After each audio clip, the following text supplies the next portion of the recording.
Nggak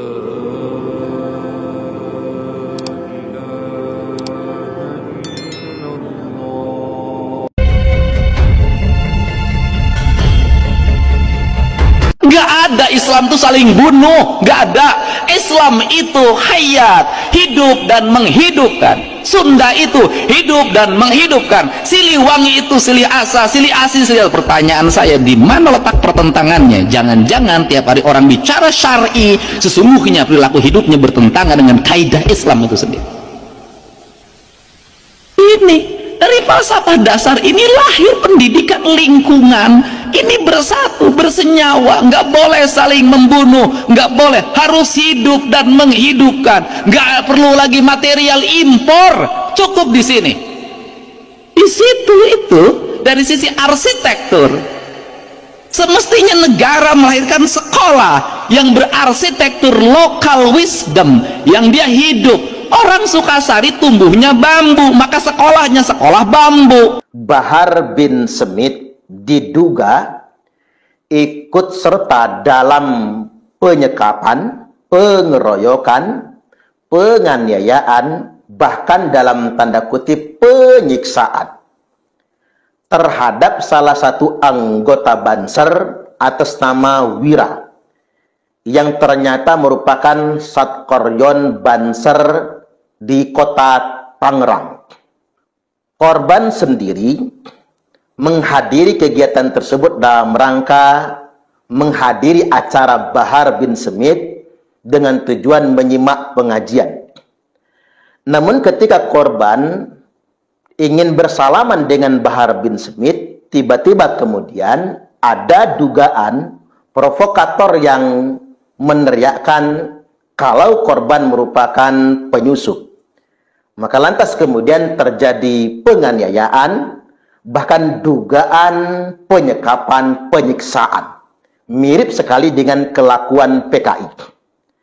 Maka atas kejadian ini kami menghimbau kepada aparat penegak hukum untuk segera menangkap para pelaku penyekapan, penganiayaan, dan penyiksaan tersebut. Dan bahkan jika Bahar bin Smith terlibat, maka segera tangkap dan penjarakan Bahar Smith. Ini tidak bisa dibiarkan. Jika penegak hukum ternyata membiarkan perkara ini berlarut-larut, kemudian menguap begitu saja, maka berarti ini memungkinkan penegak hukum tidak bisa dipercaya dan tidak profesional. Maka dengan kemungkinan ini boleh jadi masyarakat akan menempuh inisiatif sendiri untuk mendapatkan keadilan yang sesungguhnya.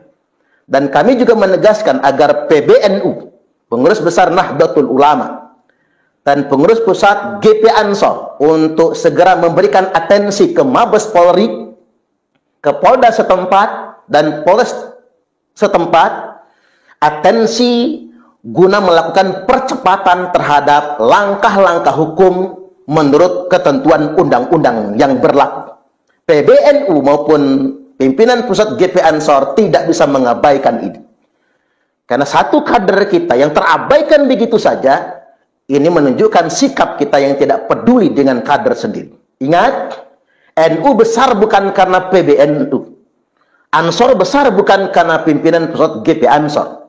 Tapi karena ada kader-kader kita yang di bawah, yang bersedia kemudian menjadi bantalan. Kejadian ini tentunya sangat-sangat kita sayangkan. Mengapa? Dikarenakan saudara atau sahabat Wira menghadiri kegiatan tersebut murni ingin menghadiri pengajian dan ingin bersalaman dengan Bahar Smith. Mengapa lantas kemudian kehadiran beliau dijadikan seperti momok? Dan tidak mungkin beliau akan melakukan kekacauan kalau datang ke sana sendirian. Akhirnya kemudian menjadi korban pengeroyokan, bahkan penyiksaan. Dan kita boleh menyaksikan pernyataan dari keluarganya, istrinya, bahkan dari Kang Rida sendiri bahwa maksud beliau adalah untuk menyalami. Ada kemungkinan mungkin karena paranoid atau apa karena memang ada surat penolakan. Surat penolakan itu bukan hanya dari PWI LS, karena sebelumnya dari MWC NU setempat pun melakukan penolakan dan beberapa aliansi masyarakat gitu, dengan alasan yang sama begitu. Jadi bukan hanya PWILS, namun saat ini kan hanya PWILS yang selalu diangkat menjadi tertuduh. Namun begitu, kita sedang mempertimbangkan untuk upaya hukum, nanti lihat ke depan, tapi yang penting masyarakat sudah mengetahui dan memahami apapun bentuk framing fitnah, tapi masyarakat sudah tahu apa yang menjadi tujuan ataupun perjuangan PWILS. Ya banyak masalah penataan daerah, saya dianggap musyrik, dianggap kafir, dianggap penyebar ajaran Sunda Wiwitan, ya kan? Deddy Mulyadi kafir, Deddy Mulyadi musyrik, Deddy Mulyadi orang gila, otak didengkul, otak dipantat, darahnya halal. Kemudian pada satu tempat lagi saya lewat, ada kegiatan bakti sosial pada masyarakat, mobil saya dicekat, saya dikepung oleh 50 orang. Terus? Digebukin mobil saya. Ya kita bisa lolos lah. Jadi saya sudah mengalami hal dari mulai media sosial sampai ancaman pembunuhan jarak dekat. Kok Kang Deddy masih bisa ketawa sih, Kang? Iya, hidup kan sudah ada alur. Ada yang mengatur.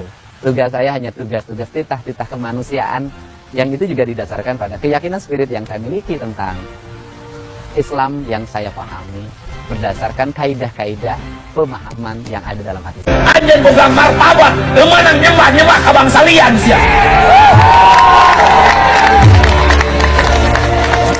Namun anjen nyembah ke bangsa lian, jati kasih dikucunti, letik legit kiri ilang cara nu aya umur bugangna, siang ulah ke bangsa dengen, jadi kekeset bangsa dengen. Kemudian orang lain datang dari negara lain ke sini, tiap hari membanggakan leluhurnya, tiap hari bercerita keunggulan leluhurnya, tiap hari kita harus mendengarkan riwayat-riwayat leluhurnya. Setelah itu kita bermahabbah pada mereka, menghormati mereka, mendewa-dewakan mereka, dan kita menganggap diri kita lebih rendah dari mereka.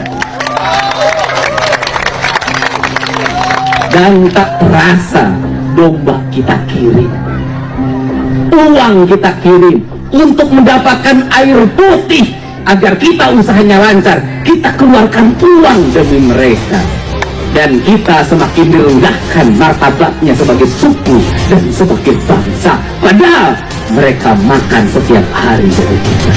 Cerita-cerita dalam setiap hari yang kita dengarkan adalah cerita hebatnya leluhurnya orang lain, solehnya leluhurnya orang lain. Dan saya katakan, leluhur kita lebih soleh dibanding leluhur mereka, leluhur kita lebih baik dibanding leluhur mereka, leluhur kita lebih beradab dibanding leluhur mereka, leluhur kita lebih dekat dengan Hyang Tunggal, dengan Allah Subhanahu wa Ta'ala dibanding